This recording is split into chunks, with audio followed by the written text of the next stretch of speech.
संभाजी नगर से बोल रहा हूँ। जी, नमस्कार जी। नमस्कार।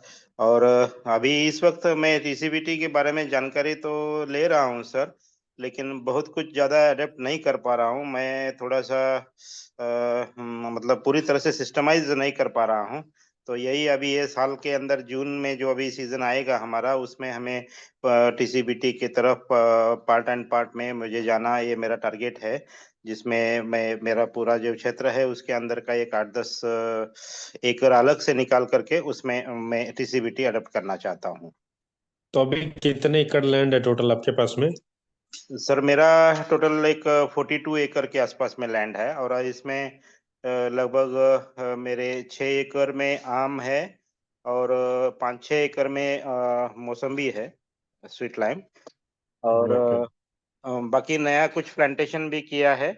8-10 मतलब प ब का मतलब ज़्यादातर से इसी तरह से है, फ्रूट्स और प्लांट्स में ही है और कुछ 8-10 एकड़ ऐसा खुला जो है जिसमें हम गेहूँ और मक्का और तुअर ऐसे इस तरह से जैसे सीज़न बेस कुछ लेते हैं। ओके। तो तो मैं अभी अभी आपको कितना टाइम हो गया इसको सुनते हुए, समझते हुए टीसीबीटी को आपको?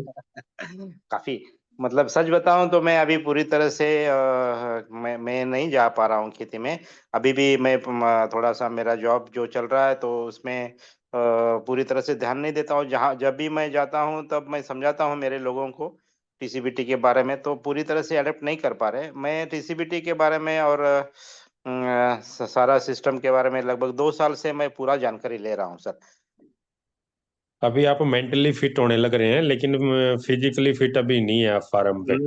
नहीं हो पा रहा और ऊपर से कैसा है सर कि मेरा अभी जॉब भी चल रहा है पूना में, तो उसमें मैं बहुत ज़्यादा थोड़ा-सा दिक्कत हो रहा है। अभी ये साल में मैं मतलब 2025 के अगस्त में मैं इस जॉब वाली रिस्पॉन्सिबिलिटी से मैं रिटायर हो जाऊँगा, तो मैं पूरी तरह से संभाजी नगर शिफ्ट हो जाऊँगा, तो ओके, पूरा एक ही ध्येय रहेगा कि ऑर्गेनिक और प्रेफ़रेबली टीसीबीटी के साथ में वो पूरे आम, मौसम्बी और बाकी का सब कुछ प्लांटेशन कन्वर्ट करना है मुझे। 40 एकड़ का अच्छा प्लांट है, जिसमें हमें फार्म है जिसमें हमारे पास में 3-4 आप क्या बोलते हैं उसको कुएँ कुएँ भी है, विहीर है ओके, और पानी का भी व्यवस्था है, पास में नदी भी है।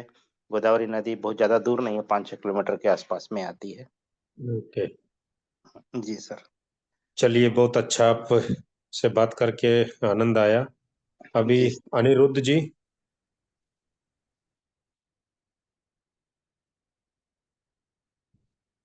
अनिरुद्ध जी अपना माइक खोल करके थोड़ा सा आप बताएं हमारे को अपने बारे में और क्या आप करते हैं। हाँ, नीरू जी बहुत पहले से जुड़े हुए थे हमारे साथ 5:30 बजे से। वो शायद अनम्यूट नहीं कर पा रहे। अगर आप नहीं अनम्यूट कर पा रहे तो किसी को बोलिए, वो हेल्प कर देंगे आपको।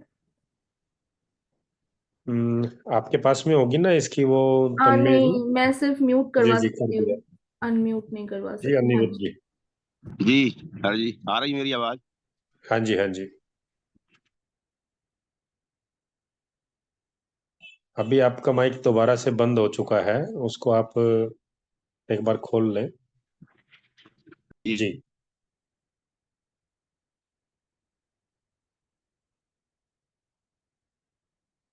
आप ये वीडियो वाला जो खुला हुआ है आपका, वो माइक आपको खोलना है।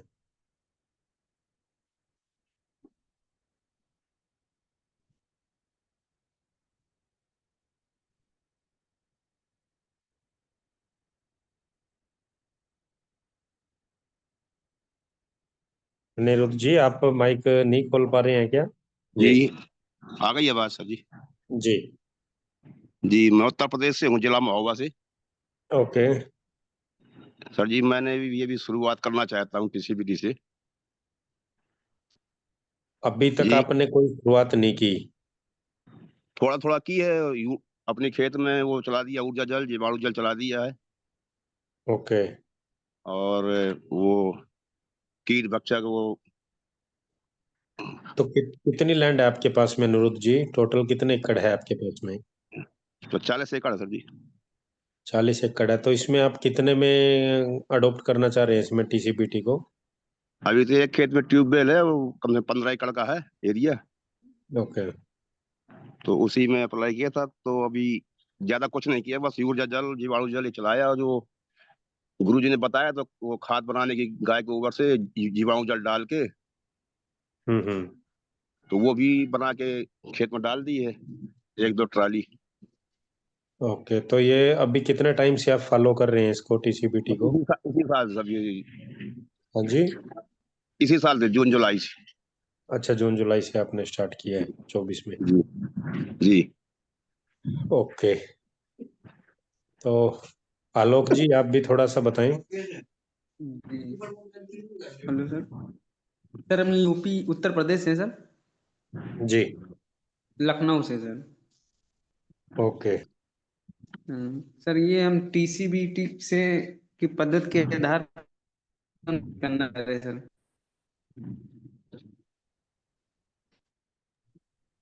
आपकी आवाज ब्रेक हो रही है, आप थोड़ा सा इसको खोल ले एक बार, माइक को, है ना? जी जी। रेंज में हो जाए।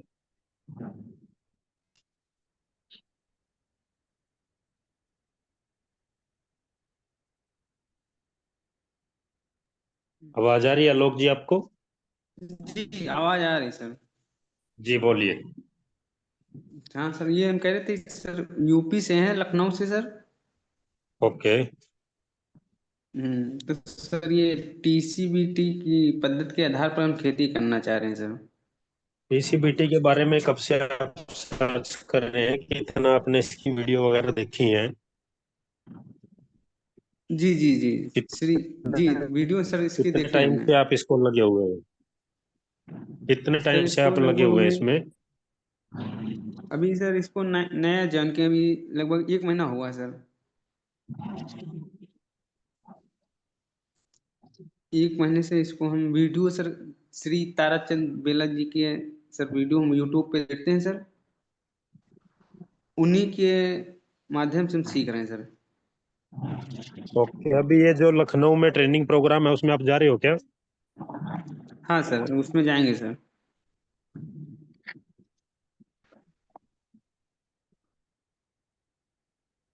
उसमें हम जाएंगे सर, 12 जनवरी को है सर।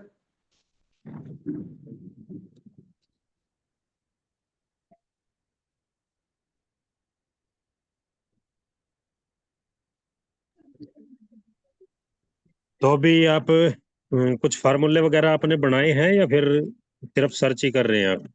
नहीं अभी सर सीख रहे हैं। हमारे खेत में अभी गेहूं और सरसों लगा हुआ है। ये मार्च तक शायद सरसों कट जाएगा, तो उसी उसके बाद हम सब्जी की खेती करना चाह रहे हैं, जैविक की। ओके। हम्म, चलिए। इन्हीं के फार्मूले के आधार पर। ओके। अरुण जी, थोड़ा सा आप भी बताएं। हम्म,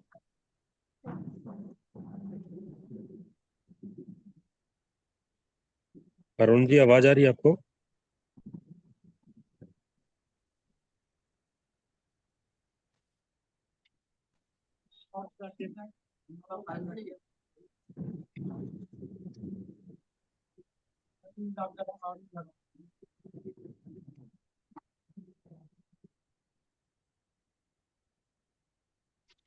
हेलो हेलो।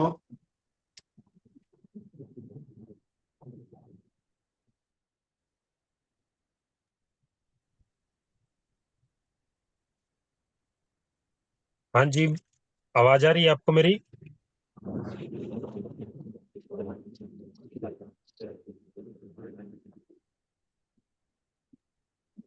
तन्मय जी। हाँ राकेश जी, आपकी आवाज तो आ रही है। मैं थोड़ा सा है ना, अभी नेटवर्क एरिया में हाँ थोड़ा जाता हूँ, हाँ, फिर मैं करता हूँ। आप 5 मिनट के लिए ठीक है, रुकिए थोड़ा ना। ठीक है, ओके ओके।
राकेश जी का नेटवर्क थोड़ा इशू हो रहा है, आप लोग प्लीज होल्ड करिए, वो नेटवर्क एरिया में जाकर फिर अनम्यूट करके बात करते हैं।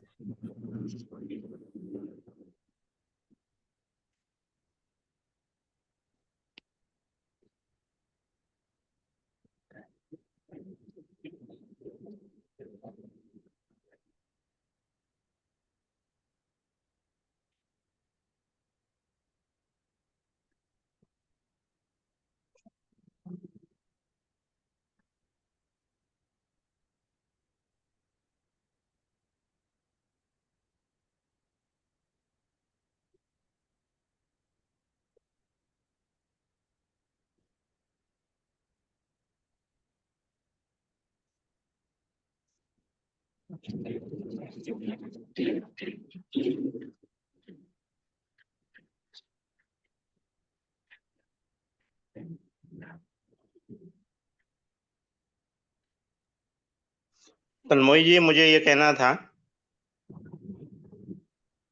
हाँ जी बोलिए।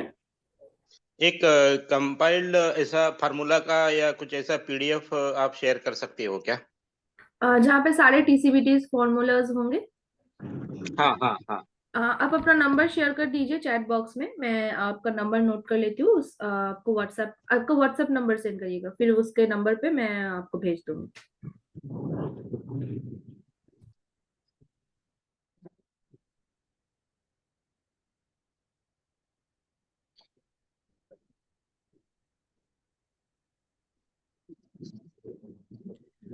हाँ जी बोलिए। अभी आ रही है आवाज तन्मय जी? हाँ हाँ बिल्कुल। ओके। गजानन जी,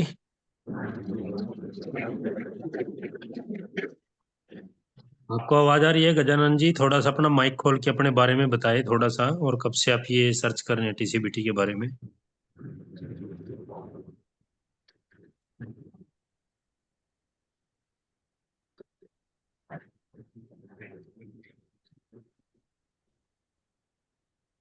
मनोज जी, मनोज पाटिया जी,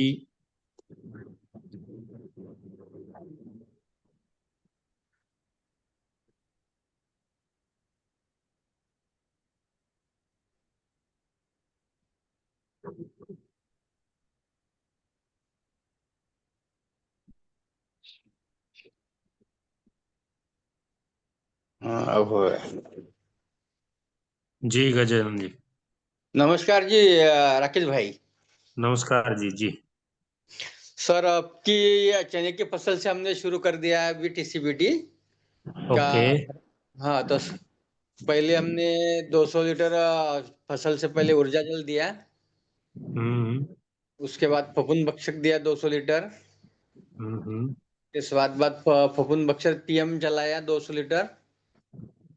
ओके। और 2 अनुजल चलाया अभी अभी 15-20 दिन पहले 200 लीटर। तो मिट्टी का पीएच क्या है आपकी का? अब मिट्टी का पीएच सर अभी चेक करने का, अभी आपकी फसल निकलते से कर लेंगे। हाँ अभी है ना, आपको अणुजल नीचे नहीं चलाना मिट्टी में, सिर्फ स्प्रे में ही आप यूज करना उसको।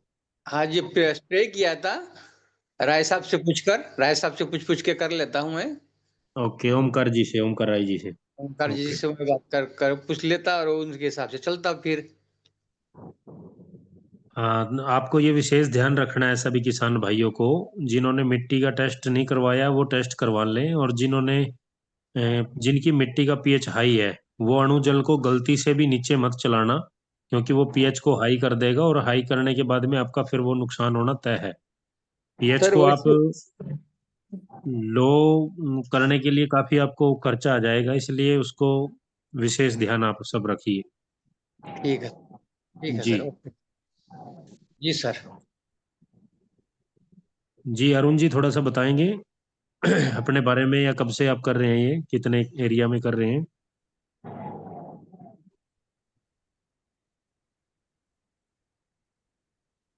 हेलो। जी। हाँ, मैं अरुण सिपाहा बोल रहा हूँ। जी। मैंने स्टार्ट तो नहीं किया है, लेकिन मैं टीसीबीटी के जो दुर्ग में आईआईटी में सेमिनार हुआ था उसको अटेंड किया था मैं। तो आईआईटी स्टार्ट भिलाई में इसलिए, आप गए थे? हाँ, मैं ओके। स्टार्ट इसलिए नहीं कर पा रहा हूँ कि मैं अभी दुर्ग में रिसाइड कर रहा हूँ, और मेरी ज़मीन जो है एमपी में दमोह डिस्ट्रिक्ट में है। ओके। तो मेरे को कुछ हेल्थ इशू है, इस कारण से मैं वहाँ जा नहीं पा रहा हूँ। तो ओके। खाली मैं जो भी मेथड है उनको कलेक्ट कर रहा हूँ मैं, और बीच में जो अभी अ, ठेके पे लिए हुए हैं उनको एडवाइस करता हूँ कि आपको ये फसल कट जाएगी तो उसके बाद आपको ये चालू करना है। और ओके। मेरे पास लगभग ज़मीन है 20 एकड़ है। ओके, चलिए, अच्छा है। तो सुभाष जी, सुभाष पवार सर जी। जी जी। जी, हाँ, कहाँ मैं से हैं सुभाष जी? मनोज हेलो पटिया हेलो। बात कर रहा हूँ जी। जी मनोज जी जी। सुभाष पवार बोल रहा था मैं।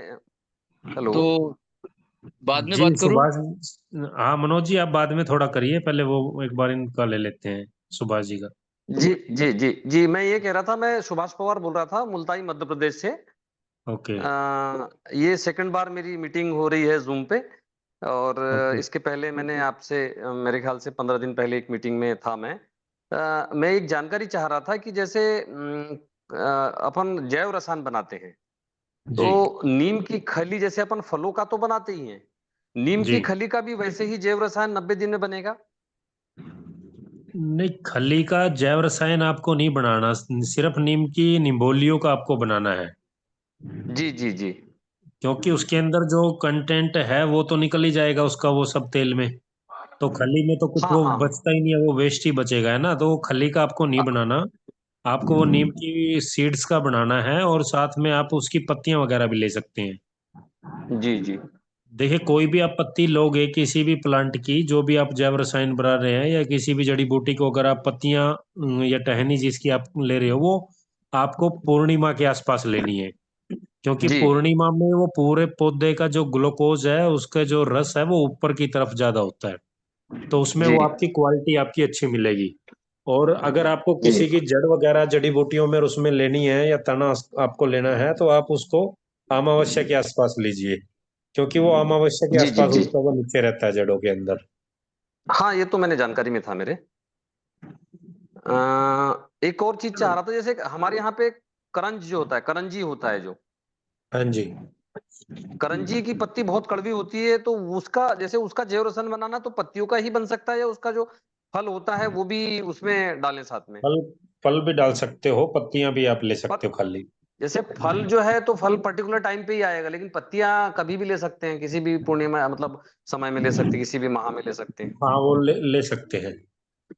अच्छा, दूसरा एक चीज और है कि इसमें पलाश के फूलों का बनाया था जैव रसायन बनाने का। पलाश के फूलों के अलावा पलाश की पत्तियां का भी उपयोग कर सकते हैं? ने प्लास्टिक फूलों का अच्छा बनेगा, पत्तियों का इतना अच्छा नहीं बनेगा। जी जी जी। तो अच्छा, एक आप, एक जी। जी, एक और प्रश्न था मेरा। हाँ, मैं सॉरी, ये वो बोल रहा था मैं, सरसों सरसों की खल को बहुत ज्यादा उसमें मानते हैं कि माइक्रो न्यूट्रंस रहते हैं, तो सरसों की खल का भी बनता है क्या जैव रसायन, की सरसों का ही बनता है? नहीं, आप देखिए, सिंपल आप समझिए, जैव रसायन अपने को बनाना किस लिए, किस चीज के लिए है। जो भी कड़वी माइक्रोन्यूट्रिएंट्स, हाँ। जो भी कड़वा हम इस्तेमाल करते हैं बीमारी को कंट्रोल करने के लिए, अमावस्या के आसपास अंडे लार्वा जी को जी नष्ट जी करने के लिए। तो कोई जी भी कड़वा आप कड़वे में जैसे ले सकते हैं एलोवेरा, उसका सबसे अच्छा बनता हाँ है, या मदार जी अकवा जिसको बोलते हैं, उसका आप हाँ हाँ पत्ते हाँ का ठीक। इस्तेमाल कर सकते हैं। उससे अलग आप अरंडी का ले सकते हैं, फल और पत्तियां। जो भी जी कड़वा है जिसको गाय नहीं खाती उसकी पत्तियां आप इस्तेमाल कर सकते हैं। और साथ में जी अगर फ्रूट उसका मिले तो फ्रूट भी आप ले सकते हैं, जैसे नीम हो गया तो नीम की निबोलियां हो गई, जी है जी ना। जी और ऐसे ही आपको जो खट्टा बनाना है वो नींबू का बनाना है, वो सबसे अच्छा बनता है नींबू का। वो फ्लावरिंग जी की संख्या को बढ़ाने के लिए फ्लावरिंग जी स्टेज में 2 ml/लीटर वो स्प्रे करना है आपको। ये भी 2 ml/लीटर आपको अमावस्या के आसपास कड़वे वाला इस्तेमाल करना है। और मीठे जी वाला जो रसायन जो है, मीठा जो फ्रूट से बनेगा, जैसे आपका केला, अमरूद, चीकू या बिल्वा, बिल्वा का सबसे अच्छा बनता है सुपर। जी तो उसको तो आपको इस यूज करना है मिट्टी के पीएच को लो करने के लिए, माइक्रोब्स के बढ़ाने के लिए। इसके अंदर काफी मात्रा में माइक्रोब्स होता है, ग्लूकोज जी है। तो उसको आप उसी मिट्टी में यूज करोगे जिसका पीएच हाई है, उसको लो करने के लिए। जी तो आप इन्हीं चीजों का ही इस्तेमाल करें। अगर वैसे आप अपनी तरफ से कुछ भी बनाते रहोगे, वो कभी चेक नहीं किया गया, तो उसका वो आपको नुकसान भी हो सकता जी जी जी है ना। ठीक है ना। जी जी जी जी आलोक जी। हेलो।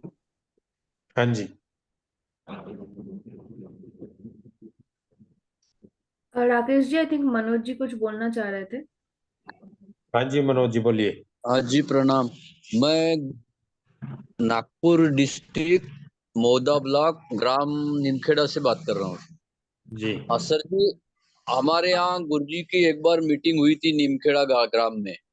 जी मैं 22-23 से जुड़ चुका हूँ और मेरे पास जमीन कम है, फिर भी मैंने धान की फसल में एक बार ये बहुत कुछ फार्मूले यूज किए और मुझे इंटरेस्ट रहने के कारण मैं यह मीटिंग अटेंड करता हूँ।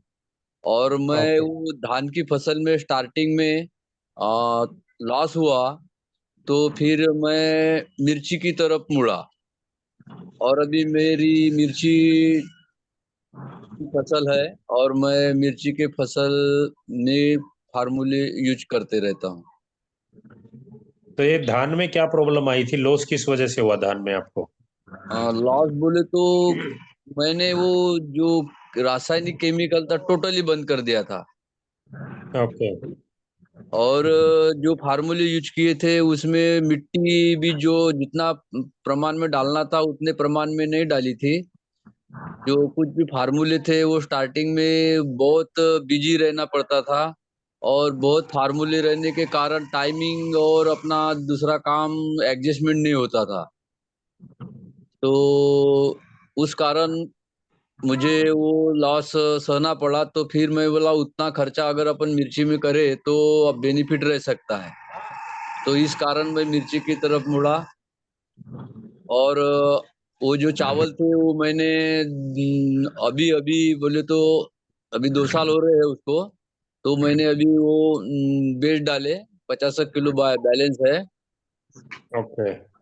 हाँ, तो वो स्वादिष्ट है खाने में। और मैंने कुछ ऑर्डर भी आया था, सांगोला डॉक्टर फुले करके एक मैडम थी, वो सोलापुर डिस्ट्रिक्ट से थी। जी तो अजीत सिन्हा सर जी ने मुझे बताया था कि मेरा एड्रेस उनको दिया था, तो उनका कॉल आया था मुझे, तो मैंने उधर फिर 40 किलो एसटी पार्सल से भेज दिया था।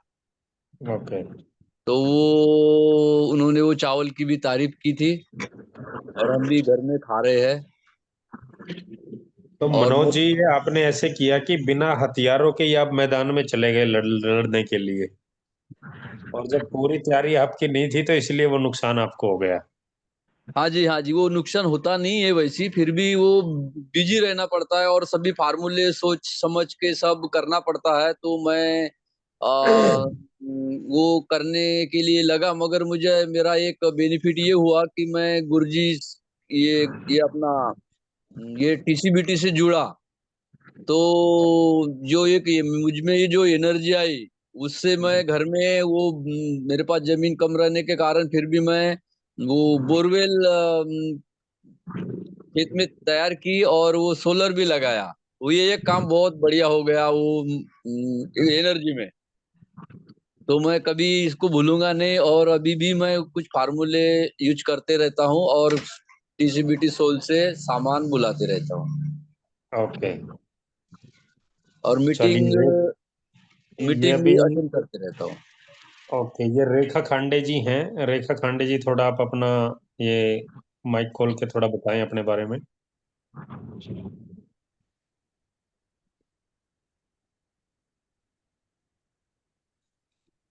रेखा खांडे जी, आपको आवाज अगर आ रही है तो अपना माइक खोल करके आप थोड़ा बताएं अपने बारे में।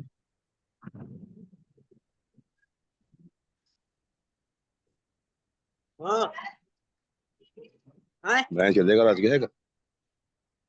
चलिए, जिन भाइयों का कोई अगर पर्सन है तो वो पर्सन पूछ सकता है, नहीं तो फिर हम स्टार्ट करते हैं आपको कि क्या आपको करनी है, क्या दिक्कतें आपके सामने में आएगी, उन सब पे मैं आपको बताता हूँ। फिर कोई पर्सन है तो वो पूछ सकता है पहले।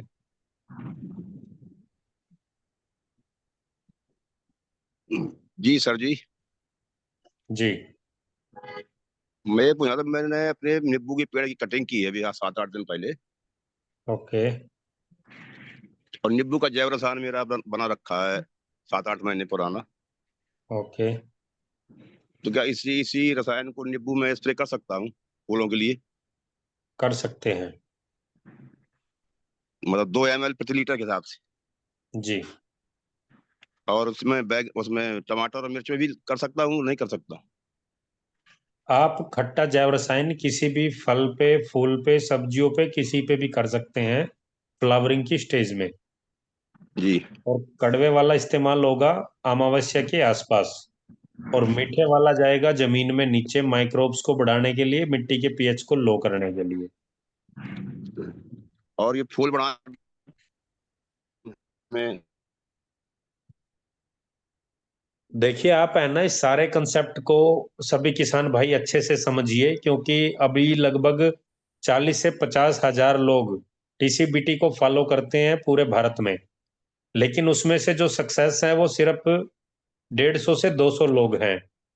तो बाकी के सभी लोग क्या कर रहे हैं, वो आधे अधूरे ज्ञान के साथ में हैं, उनको प्रॉपर जानकारी है नहीं, वो यूट्यूब देख करके या फार्मूले कुछ बना करके उन्हीं को ही अप्लाई करते हैं और उसी जी। से वो अभी कर रहे हैं। इसी वजह से वो फैल रहे हैं और वो नुकसान हो रहा है उनका। जितनी भी गुरुजी के द्वारा वीडियो बनाई गई हैं वो सभी पूरे भारत को नजर में देख करके तब बनाई गई हैं, लेकिन हमारी मिट्टी में कितनी मात्रा में क्या चीज डलेगी वो रिपोर्ट के बाद ही एक्सपर्ट आपको बता पाएगा। अगर आपने मिट्टी की रिपोर्ट नहीं करवाई है तो आप उसको एक बार जरूर करवा लें, और जो भी उसके अंदर कमी है आपकी मिट्टी में उसी के ऊपर आप फोकस करिए, उसी को ठीक करिए। अगर आप ऐसे यूट्यूब देख देख करके, ऐसे ही वीडियो देख देख करके वो सब फार्मूले और वो सब बना बना के डालते रहोगे, अगर आपकी मिट्टी एक बार खराब हो गई तो उसको ठीक करने के लिए आपका खर्चा भी लगेगा और ऊपर से आपका टाइम भी लगेगा।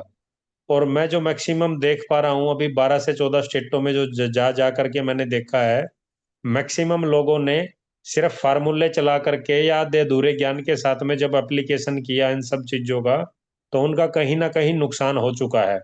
अब उसको खराब करने में भी नुकसान किया और अभी ठीक करने में भी उसका वो खर्चा होगा। पहले भी खर्चा उसने किया उसको खराब करने के लिए, वो वैसे ही यूट्यूब देख देख के वीडियो और वो बना बना के डालते रहे। तो इसलिए प्लीज मेरी आप सभी से हाथ जोड़ करके प्रार्थना है कि आप अपनी मिट्टी का सैंपल जरूर टेस्ट कराएं। अगर आपको सोल से ही नहीं कराना, किसी और उससे करवाना है तो उससे आप करवाएं, लेकिन मिट्टी की रिपोर्ट आप एक बार जरूर कराएं। क्योंकि अगर आपकी मिट्टी का पीएच हाई है और आपने गलती से भी उसके अंदर 100 या 10 लीटर या 50 लीटर जैव रसायन डाल दिया, तो आपकी मिट्टी का लो कम होगा, लेकिन ज्यादा डलेगा तो वो और कम हो जाएगा। जिसकी मिट्टी का पीएच लो है वो उसको और लो कर देगा, उसको नुकसान करेगा।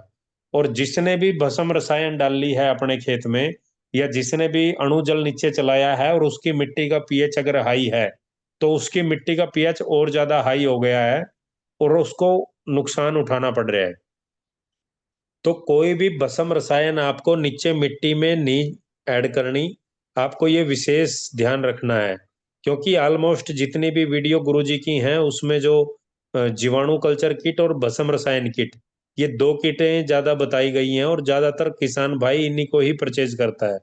और जैसे ही वो भस्म रसायन बना के उसने डाला और मिट्टी का पीएच ऊपर से हाई है, तो वो और ज्यादा हाई हो जाएगा। उसके बाद में आप टीसीबीटी की भी बदनामी करोगे, खुद का नुकसान भी होगा। तो इसलिए आप प्लीज मिट्टी की रिपोर्ट एक बार जरूर करा लें, चाहे आपके डिस्ट्रिक्ट लेवल पे जैसी भी वो रिपोर्ट है उसको ही आप करवा लें, ताकि आपको पता चल जाए मोटा मोटी कि आपकी मिट्टी का पीएच क्या है, उसकी ईसी क्या है, उसकी कटायन एक्सचेंज कैपेसिटी क्या है, उसके अंदर कार्बन कितना है, उसके अंदर न्यूट्रिशन वैल्यू क्या है, उसके अंदर माइक्रोब्स कितने हैं। जिस भी चीज की आपकी मिट्टी के अंदर कमी है उसी के ऊपर आप फोकस करिए, उसी को ठीक करिए। अगर आपकी मिट्टी में माइक्रोब्स की कमी है तो माइक्रोब्स को डेवलप करिए, लेकिन माइक्रोब्स तब आपकी मिट्टी में डेवलप होंगे अगर आपकी मिट्टी का कार्बन अच्छा होगा। अगर आपकी मिट्टी का कार्बन अच्छा नहीं है तो आप कितना भी जीवाणु जल चलाते रहो, कितना भी फफूंद भक्षक V+ M+ पंचगव्य कुछ भी आप चलाते रहो, आपकी मिट्टी के अंदर माइक्रोब्स स्टेब्लिश्ड नहीं होंगे। इसलिए आपको 3 चीजों पे विशेष ध्यान रखना है। एक तो आप अपनी मिट्टी के पीएच को बैलेंस करें। आपकी मिट्टी का पीएच 6.5 से 7.5 के बीच में होना चाहिए। उससे अगर कम है तब भी प्रॉब्लम है और ज्यादा है तो तब भी प्रॉब्लम है। ऐसे ही आपकी जो मिट्टी की ईसी है वो 0.92 से नीचे होनी चाहिए, 0.92 तक वो होनी चाहिए। अगर उससे वो ज्यादा जा रही है तो वो फिर भी प्रॉब्लम वहां पे क्रिएट होगी। ऐसे ही आपकी मिट्टी में अगर कार्बन 0.5 है या 0.32 है या 0.35 है या 0.4 है तो वो बहुत कम है। आप कितने भी माइक्रोब्स उसमें चलाइएगा वो कभी भी अपनी कॉलोनियां डेवलप नहीं करेंगे, तो वो आपका पैसा खराब होने वाला है, समय भी खराब होने वाला है, प्रॉपर रिजल्ट आपको नहीं आएंगे। तो आपकी मिट्टी में कार्बन बढ़ाने के लिए आप तिल गड़ाइए, उसके अंदर जो फिजिकल कार्बन आता है सोल से उसको आप लेकर के डाल सकते हैं, या फिर आप उसके अंदर जितना भी आपका वेस्ट है खेत का, फसल के जो अवशेष हैं उसको मिट्टी के अंदर गड़ाइए। जितने ज्यादा वो अवशेष मिट्टी के अंदर आप डालोगे उतने ही ज्यादा वो आपका कार्बन उसमें बढ़ेगा समय के अकॉर्डिंग। जिस दिन आपका कार्बन 0.8 से प्लस होगा उस दिन आप अगर 50 लीटर या 100 लीटर भी जीवाणु जल चलाओगे वो भी आपके लिए सफिशिएंट है। आपको ज्यादा मात्रा में उसको डालने की जरूरत नहीं पड़ेगी। लेकिन आपको कार्बन बढ़ाना है अपनी मिट्टी का। ऑलमोस्ट हमारा कार्बन उड़ चुका है ज्यादा मिट्टी को डिस्टर्ब करने के कारण, ज्यादा जुताई करने के कारण, और पीएच हाई हो गया है केमिकल का इस्तेमाल करने के बाद में। और कुछ मिट्टी के जो नमक है वो जो जैसे गुजरात का जो है मिट्टी उसमें ऑलमोस्ट पूरे गुजरात का पीएच हाई है। ऐसे ही हरियाणा पंजाब की मिट्टी का भी पीएच हाई है क्योंकि वहां पे बहुत ज्यादा केमिकल डला है। जिस मिट्टी में केमिकल डल चुका है ऑलमोस्ट उन सभी मिट्टियों का पीएच हाई है। अगर आप उसके अंदर आपने गलती से अणु जल चला दिया या भस्म रसायन आपने उसमें डाल दी तो आपकी मिट्टी का पीएच और ज्यादा हाई हो जाएगा। आपका वो नुकसान तो होगा लेकिन उसको कंट्रोल करने के लिए, पीएच को कंट्रोल करने के लिए बड़ा मुश्किल आपको हो जाएगा। तो इसलिए हम बार बार आपको बोल रहे हैं कि मिट्टी की रिपोर्ट आप एक बार जरूर कराएं, ताकि आपको पता चले कि मेरी मिट्टी में किस जगह पे क्या प्रॉब्लम है, और जो प्रॉब्लम है उसी पे ही आप काम करिए। अगर आप वीडियो को देख करके ऐसे ही जीवाणु डालते रहेंगे, ऐसे ही आप कल्चर बना बना के डालते रहेंगे तो आपकी मिट्टी में रिजल्ट नहीं आएंगे, आप फेल हो जाओगे। ऑलमोस्ट फेल होने का कारण सभी किसान भाइयों का यही कारण है, उन्होंने भस्म रसायन बहुत ज्यादा इस्तेमाल किया है, नीचे मिट्टी में अणु जल उन्होंने डाला है बना बना करके, उसकी वजह से वो पीएच हाई हो गया है। तो इसलिए प्लीज आप उसको ध्यान रखें। अगर आपको अणु जल डालना है तो सिर्फ स्प्रे में ही यूज करना है। अगर मिट्टी का पीएच हाई है तो नीचे कुछ भी खाद आप डालते रहो, चाहे केमिकल वाली चाहे आप ऑर्गेनिक वाली, प्लांट आपका उठाएगा ही नहीं। वो आप सिर्फ ऊपर से पूर्ति कर सकते हो स्प्रे के माध्यम से अपनी फसल की, अगर आपको फसल अच्छी निकालनी है। अणु जल को सिर्फ आप फिर उस स्टेज में स्प्रे में ही यूज करो। स्प्रे में यूज करोगे तो कहीं ना कहीं वो पत्तियों के जरिए न्यूट्रिशन प्लांट को मिल जाएगा, लेकिन जड़ों के माध्यम से आप देना चाहोगे तो वो प्लांट नहीं ले पाएगा। जब तक हमारी मिट्टी के अंदर ह्यूमस अच्छी नहीं बनेगी। अब ह्यूमस कब बनेगी? जब कार्बन अच्छा होगा, और उसके बाद में ही वो प्लांट जो है वो न्यूट्रिशन उठा पाएगा, जब कार्बन अच्छा होगा। और हमारे पास में सोल के पास में ह्यूमस को बढ़ाने के लिए, कार्बन को करने के लिए सूरपाल जो प्रोडक्ट है उसका आप इस्तेमाल करिए। अगर आपकी मिट्टी का पीएच हाई है तो ज्यादा से ज्यादा सूरपाल का आप इस्तेमाल करिए नीचे, वो उसको कंट्रोल करने का काम करेगा, उसको न्यूट्रिशन अवेलेबल करवाने का काम करेगा। ऐसे ही जो पीएच न्यूट्रल है उसका आप यूज कीजिए मिट्टी के पीएच को कम करने के लिए। ऐसे ही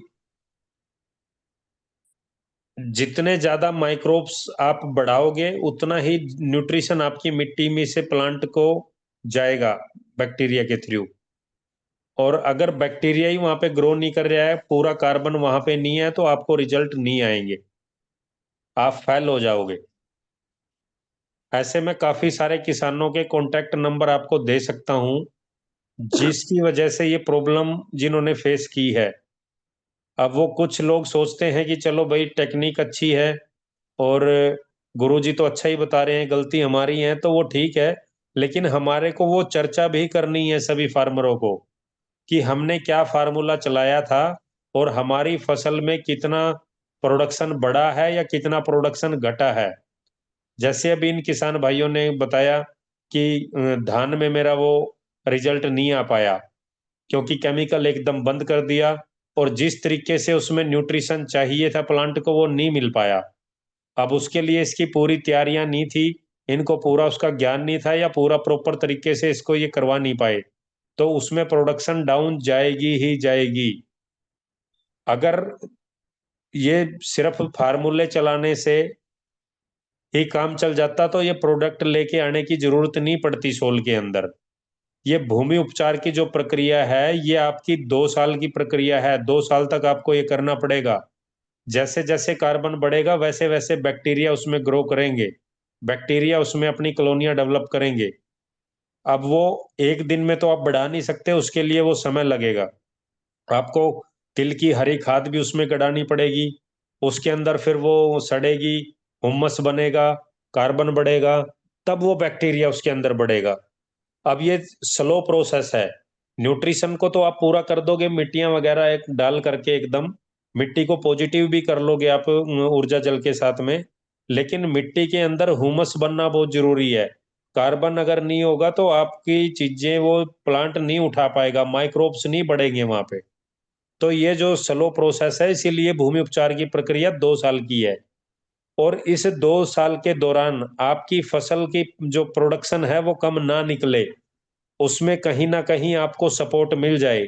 इसीलिए ये जो सोल ने प्रोडक्ट बनाए हैं जो नैनो पार्टिकल हैं, ताकि आप उनको दे करके अपनी पैदावार इतनी ले सको जितनी केमिकल में आती है।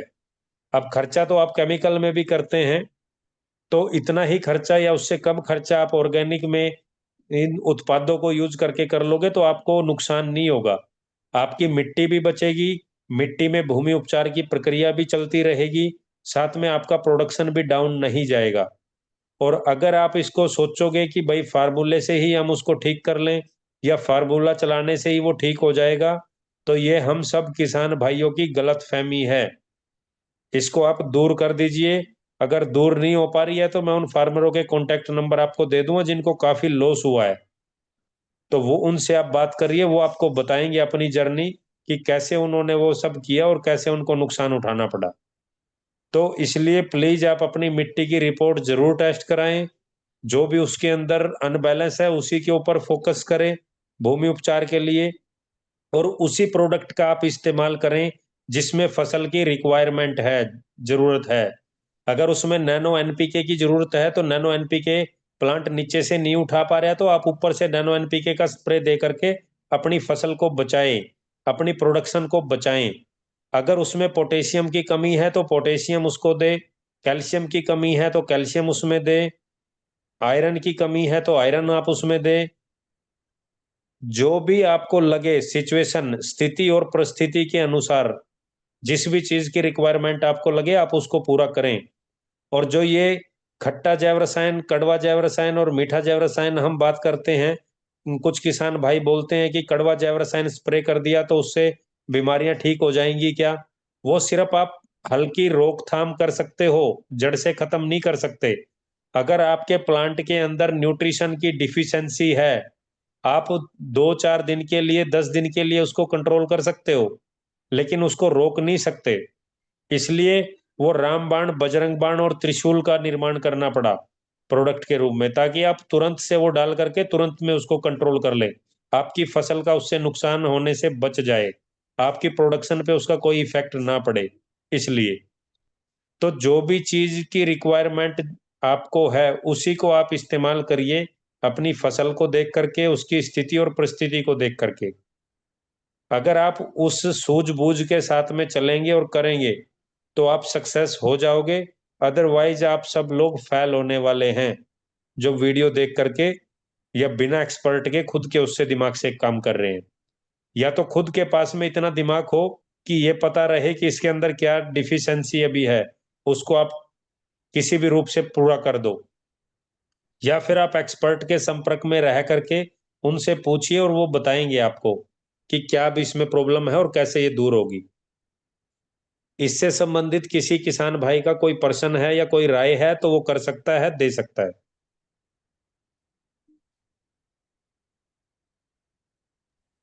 सर जी, जी ए, ए, धान के अंदर मेरा पीएच 8 है, जी जमीन का पीएच, जी। तो फसल घुट्टी में चला सकता हूँ उसके अंदर?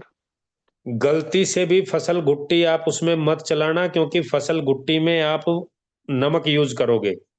राइट। नमक नमक जैसे ही जाएगा तो वो पीएच को हाई कर देगा। आप सिर्फ उसके अंदर सरसों की खली को ऐसे ही घोल करके सिर्फ उसी को चलाइए, वो आपको अच्छा रिजल्ट देगी।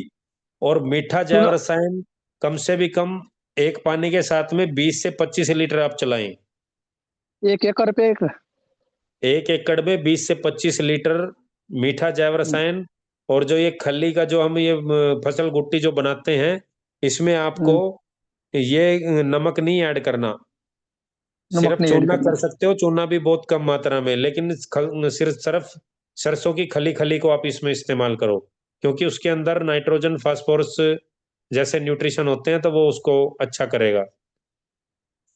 और और ये मूंगफली? मीठा जैव रसायन आपके पीएच को लो करेगा, वो कहीं ना कहीं प्लांट अपटेक करना स्टार्ट कर देगा। सूरपाल आप उसके अंदर यूज करिए। सूरपाल सूरपाल कर दिया, कर दिया। 1 से 2 केजी सूरपाल आप उसमें डालिए, ताकि जितने भी वहां पे माइक्रोब्स हैं वो उनको थोड़ा सा सहयोग मिले और प्लांट को थोड़ा रिलीफ मिले, तो वो उठाना शुरू कर देगा प्लांट वहां से भोजन। सूरपाल तो पानी के साथ चलाना पड़ेगा ना? हाँ, 200 से 250 ग्राम सूरपाल 200 लीटर पानी में मिला करके उसको आप घोल कर उसको चलाइए पानी के साथ। ठीक है। या और फिर दूसरा? गोवर्धन खनिज खाद में 1 केजी वो सूरपाल मिक्स करके उसको आप डाल दीजिए, ब्रॉडकास्टिंग कर गोवर्धन दीजिए। गोवर्धन खनिज खाद कितना लेना पड़ेगा? गोवर्धन खनिज खाद 25 केजी कम से कम आप ले लीजिए, और ज्यादा से ज्यादा वो 50 केजी तक आप ले सकते हैं एक बार में। वो वो तो मैंने पाया में डाल दिया एक बार, बराबर। तो ये सूरपाल चला दूं, ठीक है। और दूसरा ये पूछने का था कि मूंगफली की खली चलेगी कि नहीं चलेगी? नहीं, आप इसमें तिल की खली या फिर नीम की खली या सरसों की खली चलाएंगे तो वो उसका ज्यादा इफेक्ट रहेगा। ठीक है, ठीक है। जी, चलो, ओके, थैंक यू। सरसों की खली का सबसे ज्यादा इफेक्ट उसमें रहता है फसल गुट्टी में। मेरे एरिया में नहीं मिलता है, इसीलिए मैंने पूछा। हाँ, तो वो नीम की अगर मिले तो नीम की आप चला सकते हैं, या तिल की मिले तो तिल की आप मिला सकते हैं। Okay okay, thank you. जी, किसी किसान भाई का कोई और पर्सन कोई राय इस पे? ऊर्जा जल चलाए तो कोई दिक्कत नहीं है ना? ऊर्जा जल चलाओगे उससे कोई दिक्कत नहीं है, सिर्फ आपको ये ध्यान रखना है। रिपोर्ट है आपकी उसकी कोई? नहीं, रिपोर्ट नहीं है। मैं 3-4 साल से कर रहा हूँ, 2019 से। इस साल से मैं टीसीबीटी में आया हूँ। ओके। अब अभी क्या देखिए, अगर उसमें जी जी। अगर आपके पास में रिपोर्ट होगी तो मैं आपको और अच्छे तरीके से उसमें बता पाऊंगा कि क्या आप उसमें डालिए क्या मत डालिए। अगर रिपोर्ट ठीक है, प्रॉपर नहीं है आपके पास में तो उसमें फिर वो एक तरीके से तुक्का मारने वाली बात हो जाती है कि ये नहीं सही चला है। लीजिए। अब सही वो है, हम नहीं चाहते कि आपका कोई नुकसान हो, इसलिए हम वो आपको उस पे सुजेस्ट ही नहीं करेंगे कि आप क्या चलाओ। अभी आपने ओ जैसे बताया कि पीएच हाई है, तो पीएच 8 हाई में पीएच है। आप जैव रसायन यूज करिए, सूरपाल यूज करिए, उसका आपको अच्छा रिजल्ट मिलेगा। सिर्फ सरसों की खली को आप यूज करिए, उसमें नमक मत डालिए। ओके ओके, जी। Thank you. जी आलोक जी, आपका कोई प्रश्न? हाँ सर, ये कह रहे थे सर, ये जैसे हम जैविक पद्धति के आधार पर जिस सब्जी का हम उत्पादन करते हैं सर। हेलो। आलोक जी, आपकी आवाज हेलो। कम हो गई थी बीच में, बोलिए। ये सर कह रहे कि सब्जी जिसे हम उत्पादन करते हैं जैविक पद्धति के आधार पर, जी, तो इसको जैसे हम बेचना चाहें तो सर इसके लिए हमें कैसे खोजेंगे प्लेटफॉर्म बेचने के लिए? देखिए, बेचने के लिए अभी सोल आपकी मदद करेगा। जो भी लोग टीसीबीटी टेक्निक से सोल के थ्रू जो भी कार्य कर रहे हैं अपनी फसल के अंदर, तो उनको बिकवाने में भी मदद करते हैं सोल। अभी जो चंडीगढ़ में या पंजाब के जो किसान हैं उनके लिए ये जी जी। प्लेटफॉर्म ओपन है, सब्जियां वगैरह वो दे सकते हैं इधर अपनी, जो भी इधर के फार्मर हैं। अभी ये काम धीरे धीरे बढ़ेगा तो आप उसके बाद में दे सकते हैं आप उनको। अभी ये बेंगलोर में, जैसे हैदराबाद में, ऐसे बड़ी बड़ी जितनी भी सिटी हैं उनमें ये जाएगा तो आप उस समय पे उनको दे सकते हैं सोल के माध्यम से। नहीं नहीं सर, ये हम यूपी से हैं सर। यहाँ ऐसा कोई प्रोवाइड नहीं है सर ऐसा कुछ। नहीं, अभी आज की डेट में यूपी में कोई ऐसा नहीं है, लेकिन जितनी भी ये इनकी सब्जियां या जो भी किसान का जो भी उत्पाद है जो सोल बिकवा रहा है, वो स्विगी, जोमेटो और इस तरह की जो भी ऑनलाइन कंपनियां हैं जो जिनको चाहिए होता है उनके थ्रू ही वो बिकवा रहे हैं। तो वो जैसे चंडीगढ़ में अभी है एक, तो चंडीगढ़ में वो सारा इकट्ठा हो जाता है फार्मरों का जिसको सेल करना है, और फिर वो आगे उनको सप्लाई दे देते हैं। ऐसे ही ये चैन अभी जुड़ी है, थोड़ा सा टाइम इसमें लगेगा, 2 से 4 महीने। तो 2 से 4 महीने के बाद ऑलमोस्ट मैक्सिमम स्टेटों में ये मिलेगा, जैसे जैसे वो टाई अप होगा फार्मरों के साथ में। अभी क्या है कि उनको रेगुलर में वो सामान चाहिए। अब रेगुलर वाले फार्मर अपने पास में है नहीं इतने, तो इसीलिए हम एफर्ट कर रहे हैं कि वो रेगुलर जो फार्मर हैं वो मिल जाएं, ताकि उनको रेगुलर सामान जाता रहे और उसकी भी समस्या का हल हो जाए और उनकी भी समस्या का हल हो जाए। अब जो हाँ सर, ऐसा जहाँ कोई पे हम प्लेटफॉर्म। हाँ, जहाँ पे हम लोगों की टीम बैठी है या सोल की टीम है, वहां पे तो अभी ये संभव है, वहां पे तो स्टार्ट कर दिया गया है। लेकिन जिस जगह पे वो टीम नहीं है वहां पे अभी थोड़ी प्रॉब्लम है, तो उसमें जैसे ही वो टीम बिल्ड होगी तो उसके बाद में वो वहां का भी वो बिकना स्टार्ट हो जाएगा।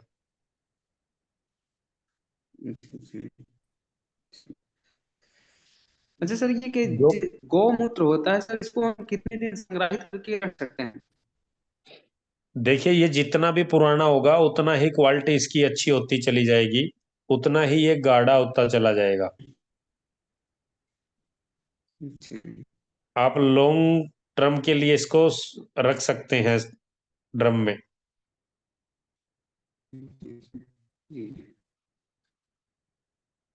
जी, किसी किसान भाई का कोई और प्रश्न है? सर, नमस्ते सर। मेरा एक सवाल था। जी। नमस्ते। मेरे फार्म में थोड़ा गाजर घास, जो कांग्रेस ग्रास बोलते हैं, थोड़ा बढ़ जी रहा है, ज़्यादा बढ़ रहा है, तो उसके लिए आप थोड़ा अच्छा सुझाव दीजिए सर, जिसका एक टाइम बाउंड हम प्रोग्राम करें और उसको पूरी तरह से खत्म कर सकें या कम से कम कर सकें, कैसे करें? देखिए, मेन सबका जो इलाज है वो है भूमि उपचार। हाँ। अगर आप मिट्टी की रिपोर्ट करवा करके प्रॉपर तरीके से उसको भूमि उपचार कर देते हैं, तो जितने भी वो खरपतवार हैं वो आपके ऑटोमेटिक वहां से चले जाएंगे। आज की स्थिति क्या है कि वो फार्मर उसके अंदर न्यूट्रिशन अवेलेबल नहीं करवा पा रहा है, उसमें ऐड नहीं कर पा रहा है, उसको ठीक नहीं कर पा रहा है। तो प्राकृतिक उन चीजों को उगा रही है जो खुद वो अपने आप को ठीक करने के लिए मिट्टी। अब वो हमारे को दिखते हैं खरपतवार फिर और समस्या। तो जब हाँ। आप मिट्टी को बैलेंस कर दोगे, उसको ठीक कर दोगे, तो ये सारी समस्याओं का हल ऑटोमेटिक आपका हो जाएगा। फिर प्राकृतिक उसको नहीं उगाएगी और इतना ही उगाएगी जितने की आवश्यकता है। अच्छा, तो तो इसका इसलिए आप भूमि उपचार करिए प्रॉपर तरीके से। हुँ। नमस्ते सर। जी नमस्कार जी, बोलिए। अभी तिल बोने का भूमि उपचार अभी कर सकते ना? तिल की बिजाई आपकी फरवरी में हो जाएगी। जहां पे अभी अभी मौसम थोड़ा ठीक है, गर्म है थोड़ा, तो वहां पे कर सकते हैं अगर खाली है तो। अभी अभी फरवरी में करना क्या है सर? हाँ, फरवरी मार्च में तिल जो है वो उगाए जाते हैं।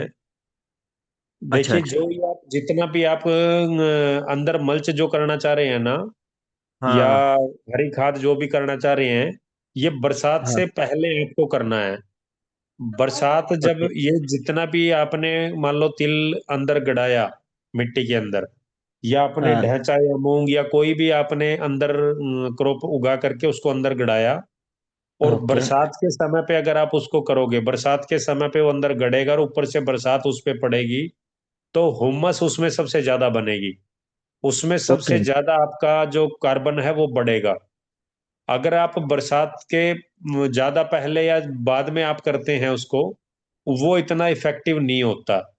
तो इसीलिए आपको ये ध्यान रखना है कि फरवरी मार्च में आपको ये उगा देना है। अप्रैल मई में ये 2 महीने के अंदर वो गड़ा देना है। ऑलमोस्ट जून में, मई के लास्ट जून में बरसातें स्टार्ट हो जाती हैं, तो वो अच्छा अंदर ही अच्छा। फिर वो सड़ता है पूरा। और पानी भी उसमें पर्याप्त जाता है जितना चाहिए होता है मिट्टी में। और जितना वो अंदर सड़ेगा उतना ही हुमस उसमें बनेगी, उतना ही वो कार्बन में कन्वर्ट होगा। तो बरसात से पहले आप इसको करिए। अगर उससे पहले ज्यादा पहले आप कर रहे हैं, असर तो उसका भी रहेगा, लेकिन उसका असर इतना नहीं रहेगा जितना बरसात पड़ने पे होगा। Okay okay sir. तो फरवरी के लास्ट में, मार्च में आप करेंगे, और अप्रैल मई में वो तैयार हो जाएगा, और उसको फिर अंदर मल्च कर देंगे। तो जून की जब बरसातें उस पर पड़ेगी, तो वो डबल रिजल्ट आपको उसका मिलेगा। और अपनी अप्रैल में करना। जमीन को, अपनी मिट्टी को डिस्टर्ब ना करो। उसको मल्चिंग करके रखो। जितना ज्यादा मल्चिंग करके आप रखोगे, उतने ही माइक्रोब्स उसके अंदर डेवलप होंगे। आप किसी भी सूखी पत्तियों से मल्चिंग करो, या फिर लाइव मल्चिंग उसके अंदर होने दो। जो भी खरपतवार जो आ रहे हैं उसके अंदर उसको उगने दीजिए। उसको ऊपर से क्रश करिए, उसको काटिए ऊपर से, और वो प्लांट को सिग्नल जाएगा कि आपको मारा जा रहा है, तो वो अपनी ज्यादा से ज्यादा जड़ें नीचे छोड़ेगा। और जितनी ज्यादा नीचे मिट्टी में जड़ें जाएंगी उसकी, उतना ही मिट्टी अच्छी होगी, उतना ही उसके अंदर माइक्रोब्स बढ़ेंगे, उतना ही उसके अंदर कार्बन बढ़ेगा। जो असली कार्बन होता है वो होता है जो, जितने भी हमारे ये खरपतवार जिनको हम बोलते हैं, इनकी जड़ों में जो रस होता है, ग्लूटन, वो असली कार्बन होता है। वो अपने को चाहिए। और वो तब मिलेगा जब वो ज्यादा से ज्यादा पेड़ पौधे आपकी खेत के अंदर होंगे। तो इसलिए आपको ये विशेष ध्यान रखना है कि उसको ज्यादा से ज्यादा आप उगने दीजिए, और ऊपर से ही क्रश करिए। सिर्फ इसमें ये ध्यान आप रखें कि वो आपकी फसल से ऊपर ना जाए। अगर वो आपकी फसल से ऊपर जाएगा तो उससे वो न्यूट्रिशन ज्यादा उठा लेगा, उससे आपकी फसल का नुकसान भी वो करेगा। अगर वो आपकी अच्छा फसल से नीचे है तो वो आपके लिए फायदा ही करेगा, आपकी फसल के लिए। उसको ज्यादा बड़ा ओके। मत होने दीजिए, उसको ऊपर से ही क्रश कर दीजिए। उसको बोलते हैं लाइव मल्चिंग। Live mulching. जी। और ऐसे ही प्राकृतिक अपने आप को ठीक करने के लिए, अपने आप को दोबारा से अच्छा करने के लिए वो उगा रही है तरह तरह की खरपतवार, जिसको हम बोल रहे हैं। उसको खरपतवार न बोल करके जड़ी बूटियां बोला जाए तो और भी अच्छा है। जितनी अच्छा ज्यादा अच्छा वो आपके खेत में होंगी, उतनी ही ज्यादा आपकी मिट्टी का स्ट्रक्चर वो ठीक होगा, उतना ही अच्छा आपका खर्चा कम होगा। अगर आप उनको अच्छा नहीं उगने दोगे तो आपका खर्चा बढ़ेगा, वो आपको फिर वो दूसरे तरीके से उसमें आपको डालना पड़ेगा मटेरियल। अच्छा अच्छा, ओके ओके ओके। अभी ज्यादा उग रहे सर खरपतवार हमारे खेत में, इसके हाँ, तो वो वास्ते। ज्यादा उग रहा है तो वो आपकी मिट्टी को अच्छा करने के लिए ही वो कर रहे हैं। प्राकृतिक ओ, उसको उगा रही है। अगर आप उसको नहीं उगने दोगे, उसको उखाड़ दोगे या वो निकाल दोगे, तो फिर कार्बन जो है वो उसमें नहीं प्रॉपर बनेगा, वो उड़ जाएगा। जितना उसको उड़ जाए। डिस्टर्ब करोगे उतना ही उड़ेगा। और माइक्रोब्स भी आपके उसमें अच्छे से नहीं बढ़ेंगे। जितने तरह तरह की जड़ें उसमें होगी, सभी तरह की, खट्टी मीठी कड़वी तीखी नमकीन, जो ये सडरस का जो आया है फार्मूला, वो इसीलिए आया है क्योंकि प्राकृतिक अपने मिट्टी अपने आप को ठीक करने के लिए तरह तरह की वनस्पतियां उगाती है। उन उन सब का तरह तरह का टेस्ट होता है। ऐसे ही वो टेस्ट सब मिट्टी में चाहिए, माइक्रोब्स को भी चाहिए और मिट्टी को भी चाहिए। इसलिए उसको प्राकृतिक वो उगा रही है। लेकिन हम ये सोचते हैं कि ये खरपतवार है, इसको खत्म करो। अब वो आपने खत्म कर दिया, तो वो आप मिट्टी जो ठीक अपने आप को खुद करना चाह रही थी, आपने उसको खुद करने ही नहीं दिया। फिर आपको उसके लिए काम करना पड़ेगा, आपको उसको ठीक करना पड़ेगा, उसमें आपकी कॉस्टिंग जाएगी जाएगी। जाएगी जाएगी, अच्छा। अभी किसान भाई क्या कर रहे हैं कि वो फसलें बोते हैं और उसमें जुताई ज्यादा मारते हैं। एक हाँ हाँ, ज्यादा। जुताई मारने का मतलब कि आपने लाखों करोड़ों बैक्टीरिया को खत्म कर दिया। हाँ लाखों सर, करोड़ हाँ हाँ। जब बैक्टीरिया खत्म होंगे तो वो उससे नुकसान आपका ही होने वाला है। प्रोडक्शन उससे घटेगी। जो ये कार्बन जो घट चुका है ना, और ये ऊपर जो चढ़ा आसमान में और ओजोन को ये खराब कर रहा है, ये इसी वजह से हो रहा है। क्योंकि ज्यादा जुताई, और गर्मी में जिसने भी गलती से गहरी जुताई कर दी, गर्मी में सबसे ज्यादा ये कार्बन उड़ जाता है। माइक्रोब्स भी सबसे ज्यादा उसमें मरते हैं जब आप उसको जुताई करके डालते हो, डिस्टर्ब करते हो उसकी कॉलोनिया को। तो ये आपको जो प्रैक्टिस जो है वो ठीक करनी पड़ेगी, उसको समझना पड़ेगा, उसके अकॉर्डिंग ही आपको काम करना पड़ेगा। तभी आपका भला हो सकता है, और समाज का और देश का तभी भला होगा।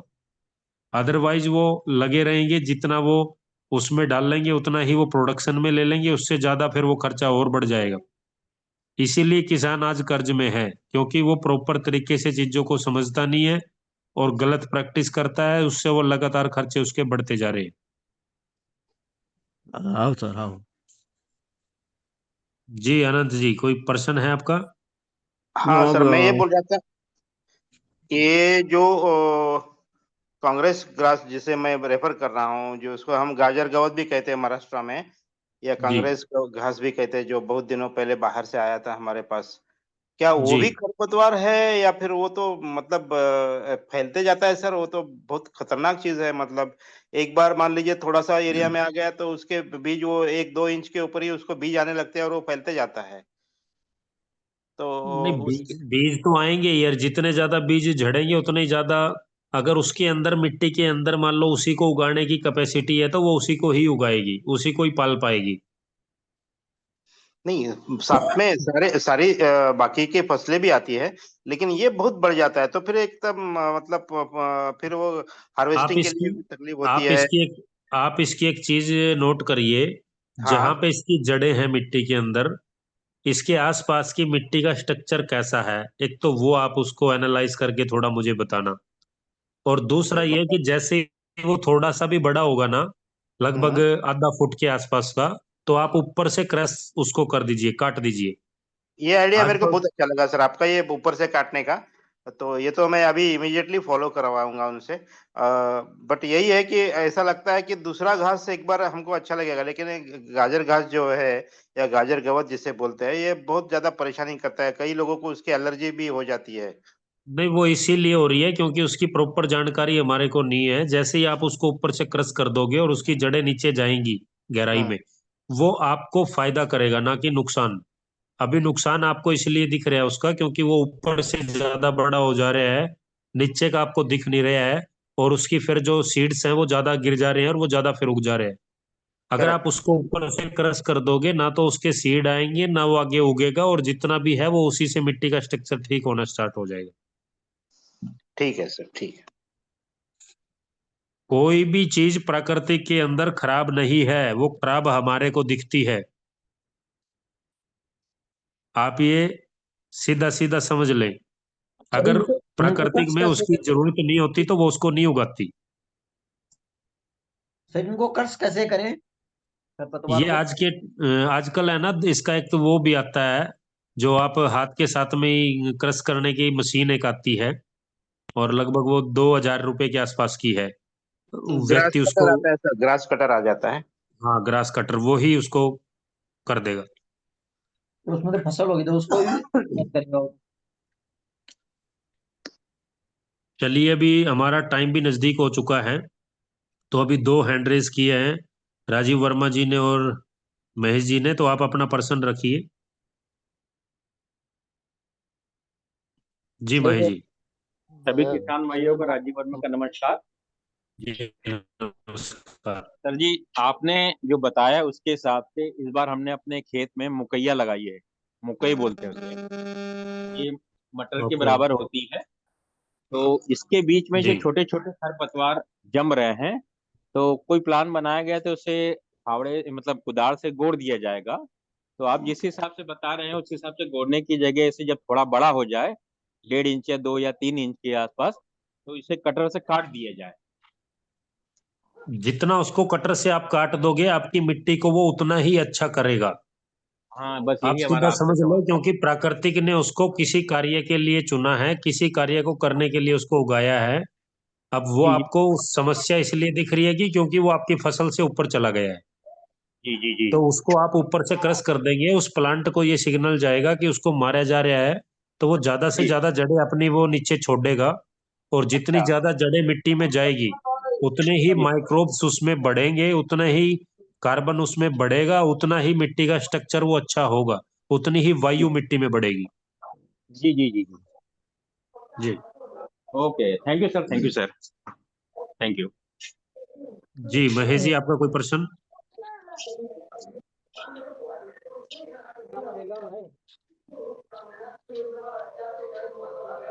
सर मैं एक महेश बात कुमार ये शर्मा जी, आपका कोई प्रश्न है? आपने हैंड राइज किया हुआ है। हाँ जी सर, वंदे मातरम। जी वंदे मातरम। मैं सीकर राजस्थान से बोल रहा हूँ। जी मेरे पपीता में जो पकते हैं ना, वो पकते समय वो काले काले हो जाते हैं, फंगस सी आती है उनमें। हाँ, तो उसके अंदर प्रॉपर सल्फर और कैल्शियम नहीं है तो वो फंगस आएगी उसके अंदर। या तो आप ऊपर से उसकी पूर्ति करवाइए या फिर आप नीचे से उसकी पूर्ति करवाइए, जब तक उसको नहीं करवाएंगे तब तक वो आएगी आएगी। सल्फर कम हो गया उसके अंदर, है ना, इसलिए वो फंगस आ रही है उसके अंदर। जितनी भी बीमारियां हैं वो कहीं ना कहीं न्यूट्रिशन की डिफिशियंसी है। जैसे कोई भी रस चूसक कीट अगर आपकी फसल में आ रहा है तो वो कैल्शियम की डिफिशियंसी है। जितने भी रस चूसक कीट आ रहे हैं या कुतरने वाले कीट आ रहे हैं, ऐसे ही अगर इल्ली आ रही है तो वो आपकी आयरन की डिफिशियंसी है। ऐसे ही आपकी कोई भी वायरस अगर आ रहा है तो वो जिंक की डिफिशियंसी है। ऐसे ही आपकी फसल में कोई भी फंगस आ रहा है तो वो सल्फर की डिफिशियंसी है। ऐसे ही कोई भी बैक्टीरियल ब्लाइट, बैक्टीरियल ब्लास्ट अगर आ रहा है तो वो कॉपर की डिफिशियंसी है। कुल मिलाकर के न्यूट्रिशन की डिफिशियंसी ही बीमारी है। जैसे ही आप न्यूट्रिशन की पूर्ति कर दोगे बीमारी ऑटोमेटिक ठीक हो जाएगी। ठीक है महेश जी। सर मैं एक पूछ रहा था सर कि सड्रस जो हम बना रहे हैं, तो जैसे कोई गाय पॉजिटिव है या निगेटिव है, ऐसा कोई गाय का अगर दूध से हम सड्रस बना रहे हैं तो उसमें कोई फर्क नहीं ना हो जाएगा? नहीं, सडरस आप कोशिश तो ये करें कि देसी गाय का ही मटेरियल आप ले, उसी में ही आप बनाएं सब चीजें। अगर देसी गाय का आपको नहीं मिला तो भैंस की छाछ में भी आप उसको बना सकते हैं। अच्छा सर। अच्छा सर, जैसे कोई मतलब गोमूत्र जो है, मेरे पास 2 300 लीटर पड़ा हुआ है, तो जैसे वो पॉजिटिव है कि निगेटिव है, उसका भी अगर खेत में हम अगर डालते हैं तो उसका भी मतलब नुकसान होगा? नहीं, गौमूत्र देसी गाय का ही है आपके पास में नहीं, देसी या नहीं मिक्स है, हो सब गया? जैसे साहिवाल है। हाँ, साहीवाल देसी में ही आती है। जो भी भारत की नस्लें है ना, वो हाँ, स्टेट वाइज है। ये जो साहीवाल है, ये पंजाब की लिए नस्ल है ये। ऐसे ही हरियाणवी जो है वो हरियाणा के लिए है। गिर जो है वो गुजरात के लिए है। थार पारकर जो है वो उधर राजस्थान के लिए है। तो जितनी भी अपनी देसी नस्लें हैं भारत की, वो सब वो उसमें ही आएंगी, देसी में ही आएंगी। हमारे यहाँ जैसे क्रॉस मतलब जो पाल गाय को दिया जाता है उसके हिसाब से उसको क्रॉस बोलते हैं कि ये क्रॉस साहिवाल है। हाँ, तो तो वो हम अगर देसी से ही क्रॉस कराया है तो वो चलेगा। अगर वो जो बाहर वाली जो हैं उनसे अगर कराओगे तो वो नहीं चलेगा। अच्छा अच्छा ठीक। जी। सर मेरा पर्सन बीच में ही वो अधूरा रह गया था। मैं पूछ रहा था सल्फर की पूर्ति के लिए अपने सोल में क्या प्रोडक्ट है ताकि हम डाल नैनो सल्फर। अच्छा, नैनो सल्फर का स्प्रे। जी। अच्छा। नैनो सल्फर का आप दे दें, और नैनो कैल्शियम का एक स्प्रे आप उसमें दे दें, तो ये एकदम ठीक हो जाएगा आपका। ठीक। ठीक है जी। ठीक। सर ये अभी रिकॉर्डिंग नहीं हो रहा है क्या? जैसे हम लोग पहले सुनते थे रिकॉर्डिंग होता था, तो अभी रिकॉर्डिंग रिकॉर्डिंग रिकॉर्डिंग तो अपलोड हो रहा है, बस पिछले दिन का रिकॉर्डिंग अपलोड नहीं हुआ है। वो कुछ तो प्रॉब्लम की वजह से, तो वो आज अपलोड हो जाएगा। बाकी का रिकॉर्डिंग सबको मिल जाएगा यूट्यूब पे। वो कौन सा मतलब साइड पे जाके हम सुन सकते हैं? आप soul soul organic farming, soul society organic farming के जो चैनल है वहीं पे जाके आप सुन पाएंगे, सारे रिकॉर्डिंग्स वहीं पे है। सोल ऑर्गेनिक फार्मिंग, ठीक है। तो राकेश जी आज यही खत्म कर लेते हैं। जी बिल्कुल। ठीक है, ओके। कल हम फिर से 6 बजे जुड़ जाएंगे। अगर किसी का प्रश्न रह गया है वो कल फिर पूछ सकते हैं। जी, जुड़ने के लिए सभी किसान भाइयों का धन्यवाद। शुभ रात्रि, नमस्कार।